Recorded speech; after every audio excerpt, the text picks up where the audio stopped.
May 1982 start. Friends, we have been discussing during the last 3 days some of our national and international problems. The most important problem before us at the present time is supply of enough food grains to our people. The second thing is the rising prices. I know that your state is surplus in food grains. You produce enough of paddy. Your chief minister and food minister do not want to supply it to other states. They want to give you more and more as much as they can. It is good that they do so, but the farmers have to realize the fact that they are responsible for feeding the whole country. The country should not be divided into compartments. Wherever there is surplus, it should be sent out either to the neighboring states or to other states or wherever the center so directs.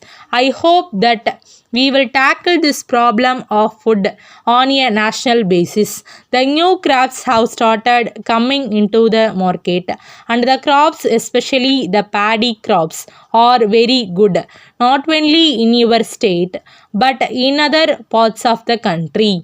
In the circumstances, the consumer, the common man, the poorest section should not suffer due to high prices of food grains.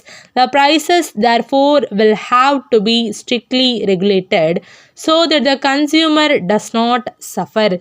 It is the desire of the government of India that besides food grains, we should also fix prices for some other basic necessities of life. As far as possible, we have to supply these items to our people at reasonable prices. I have no doubt that it would give great relief to the people as a whole. We can do it if there is proper regulation and control, and if the administration is efficient and effective. I do hope that the administration, the district authorities, and the officers of different departments working in the rural areas will respond and try to serve the people in the best spirit, in a spirit of sympathy and understanding. I shall now deal with one or two other matters. I know that we have many problems to face, internal as well as external.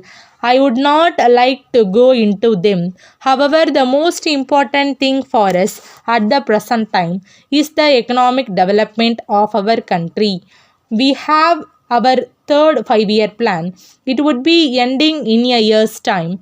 I do hope that the fifth and the last year of the plan would be the best. It would have the highest production as compared to any year during the last 10 or 12 years.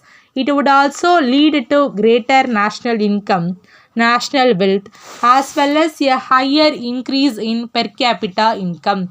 We have been laying great stress on increasing production.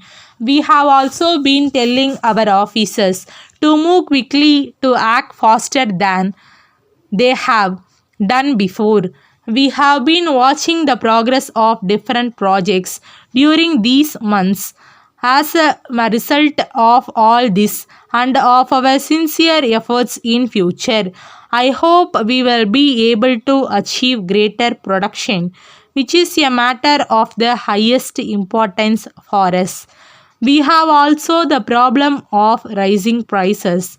It all depends on the production of food grains in India and especially on increased production.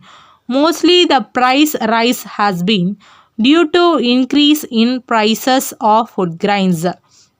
However, let us hope that the downward tendency at the present moment in regard to the prices of food grains will continue and will create the necessary impact on the prices of other goods and commodities. Thank you. Letter from Mrs. Malar Medical Stores, Netaji Road, Trichy, to Mrs. Raja Medical Stores, Anna Salai, Madras. Dear Sass, We very much regret to inform you that the parcel containing the medicines which were sent by you on 10th March with your invoice was received by us on 30th April after the lapse of more than 1.5 months. This delay has caused us not only great loss but also much inconvenience to our customers. Some of our permanent customers left us as we could not supply the goods to them in time. This has very much affected not only our sales but also our name. We would not have cared much if only our sales were affected. This is a great loss to us. We therefore suggest that you should also share our loss at least to some extent by allowing us 15% extra discount on these goods. This concession will definitely enable us to clear the goods quickly. Otherwise, we will be put to further loss if the medicines are not sold before the date of expiry of their use. We are sure that you would help us to maintain good business relationship by following 15% extra discount, which we feel is quite reasonable. We are sure that there will not be much difficulty hereafter, as the normal condition affected by breaches in the railway lines is being restored. Yours faithfully, Manager.